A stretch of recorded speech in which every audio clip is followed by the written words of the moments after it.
તો રાજકોટમાં જિલ્લા પંચાયત કચેરીમાં જ ફાયર સેફટીનો અભાવ જોવા મળ્યો। મસ્ત મોટા ખર્ચા કરી અને સ્થળાંતર કરવા છતાં પરિસ્થિતિ ન સુધરી હતી। જિલ્લા પંચાયતના ફાયર સેફટીના સાધનો એક્સપાયર થયા હતા। 85 લાખનો ખર્ચ બતાવ્યા બાદ પણ કચેરીની પરિસ્થિતિ ન સુધરી। 2023-24માં એક્સપાયર થઈ ગયેલી ફાયરની બોટલો દેખાઈ હતી। જિલ્લા પંચાયતની દિવાલો પર પાન મસાલાની પિચકારીઓ પણ નજરે પડી। તો બીજી તરફ પંચાયતમાં સ્વચ્છતાના નામે 12 લાખનું બિલ દર્શાવવામાં આવ્યું।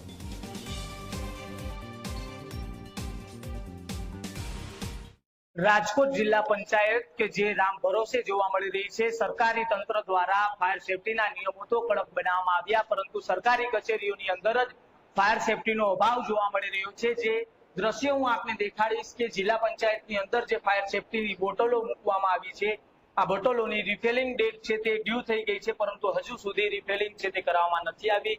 તારીખ એક્સપાયર થઈ ગયા છતાં પણ હજુ સુધી કોઈ અધિકારીને ધ્યાને નથી આવ્યું। જે અધિકારીઓ છે તે અહીંયાથી જ ચાલતા હોય છે ને સીડી ઉપરથી પોતાની ઓફિસોનો અંદર જતા હોય છે, પરંતુ આ જે ડેટ એક્સપાયર થઈ ગઈ છે આ કોઈ અધિકારીને હજુ સુધી ધ્યાને નથી આવી। ત્યારે બીજા પણ દ્રશ્યો હું જે દેખાડીશ કે જિલ્લા પંચાયતની અંદર જે બીજી બોટલો મૂકવામાં આવી છે, ફાયર સેફટીના નામે જે બોટલો મૂકવામાં આવી છે એની પણ ડેટ દેખાડીશ કે એમાં 2024ની ડેટ છે તે મારવામાં આવી, પરંતુ આ બોટલ છે તે ક્યારે એક્સપાયર થશે તેવી કોઈ ડેટ છે તે લગાવવામાં નથી આવી।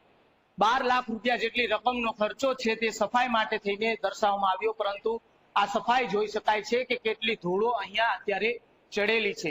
જે દ્રશ્યો હું આપને દેખાડી રહ્યો છું। બીજી તરફ જે રીતના જે બોર્ડો જે લગાવવામાં આવ્યા છે કે કોઈ પાન માવો ખાઈને અહીંયા થૂકશે તો તેને 500 રૂપિયાનો દંડ, પરંતુ એ જ જે અધિકારીઓને અહીંયાના કર્મચારીઓ છે તે આ સફાઈના નામે જે રીતના અહીંયા પાન માવાની પિચકારીઓ છે તે થૂકી રહ્યા છે ને જે સ્વચ્છતાના નામે છે તે અભાવ જોવા મળી રહ્યો છે।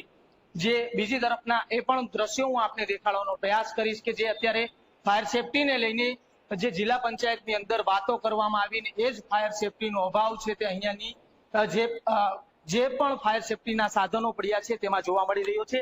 આ દ્રશ્યો જે હું આપને દેખાડવાનો પ્રયાસ કરીશ કે જે અત્યારે અહીંયા ફાયર સેફટીની બોટલો આવેલી છે, જોઈ શકાય છે 2022ની અંદર આ રિફિલિંગ કરવામાં આવી હતી, ત્યારે ડ્યુ ડેટ છે તે 2023ની અંદર પૂરી થઈ ચૂકી છે। એક્સપાયર આ બોટલો છે તે થઈ ગઈ છે। ત્યારે જે રીતના આ દ્રશ્યો જોઈને હું આપને દેખાડી રહ્યો છું, ફાયર સેફટીનો મોટો અભાવ છે જે જિલ્લા પંચાયત કચેરીની અંદર જોવા મળી રહ્યો છે। ત્યારે જે સરકારી તંત્ર અને ફાયર વિભાગ દ્વારા પ્રાઇવેટ પ્રિમાઇસીસોને નોટિસો આપવામાં આવી હતી, ત્યારે હવે આ જિલ્લા પંચાયત કચેરીને આ ફાયર સેફટીના અભાવના કારણે અને બેદરકારીના કારણે નોટિસ ફટકારવામાં આવે છે કે કેમ તે જોવું અતિ મહત્વનું રહેશે। સાહિલ છપ્પા, ઝી મીડિયા।